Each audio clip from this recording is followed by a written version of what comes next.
मैं अपनी रचना आप लोगों के समक्ष प्रस्तुत करता हूँ। माफिया को मिटाना पड़ेगा, सत्य का दीपक जलाना पड़ेगा। माफिया को मिटाना पड़ेगा, सत्य का दीपक जलाना पड़ेगा।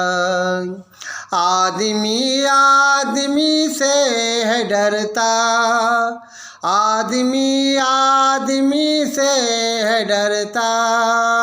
गीता के पथ पर कोई नहीं चलता, आदमी आदमी से है डरता।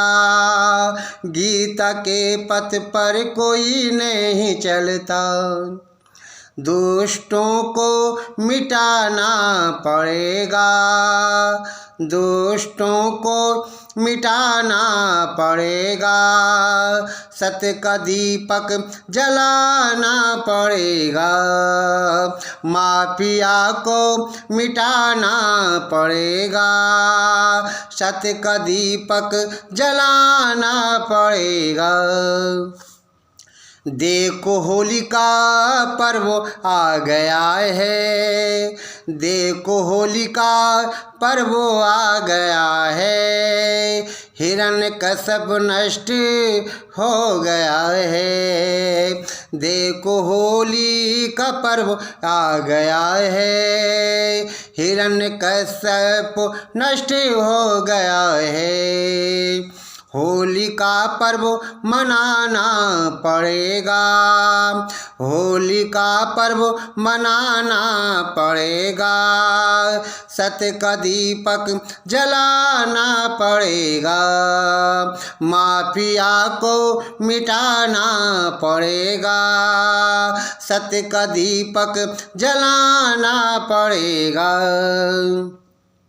माफिया को मिटा दो भाई, माफिया को मिटा दो भाई। माफिया को मिटा दो भाई। यही जीवन की सच्ची कमाई, यही जीवन की सच्ची कमाई। दुर्जनों को मिटाना पड़ेगा, दुर्जनों को मिटाना पड़ेगा। सत्य का दीपक जलाना पड़ेगा। माफिया को मिटाना पड़ेगा, सत्य का दीपक जलाना पड़ेगा। राम राज्य का जमाना आएगा, राम राज्य का जमाना आएगा। गांधी का सपना पूरा हो जाएगा, गांधी का सपना पूरा हो जाएगा। गांधी का सपना पूरा हो जाएगा।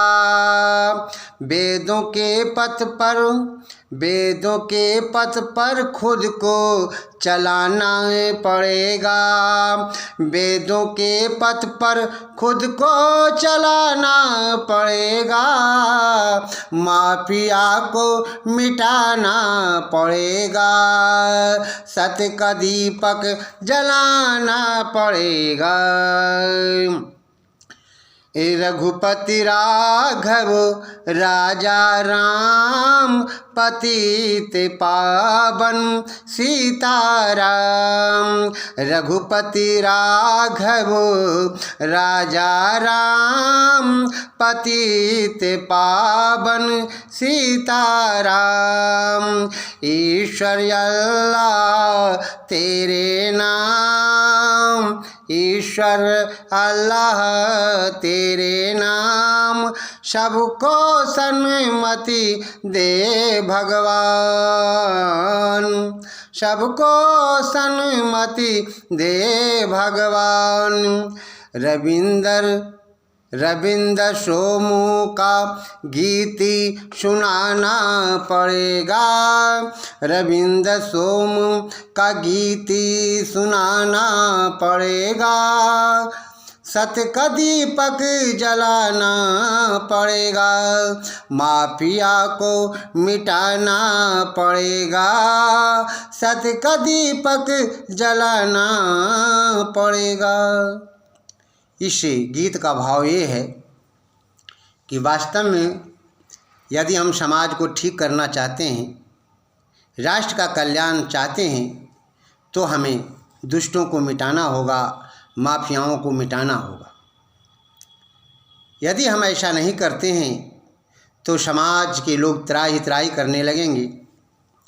जब रावण का अत्याचार बढ़ गया था तो इस धरती पे भगवान श्री राम का जन्म होता है या हुआ, और उन्होंने सत्य की रक्षा के लिए, सज्जनों की रक्षा के लिए राक्षसों का वध किया, दैत्यों का वध किया, रावण का वध किया और असत्य पर सत्य का पताका फहराया।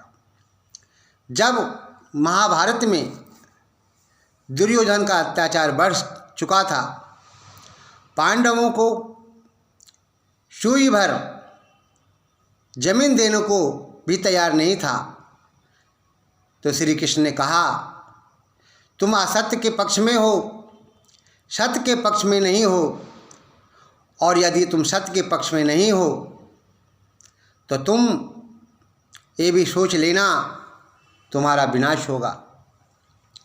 और श्री कृष्ण ने सत्य की रक्षा के लिए पांडव का साथ दिया और अंत में इसका परिणाम क्या हुआ?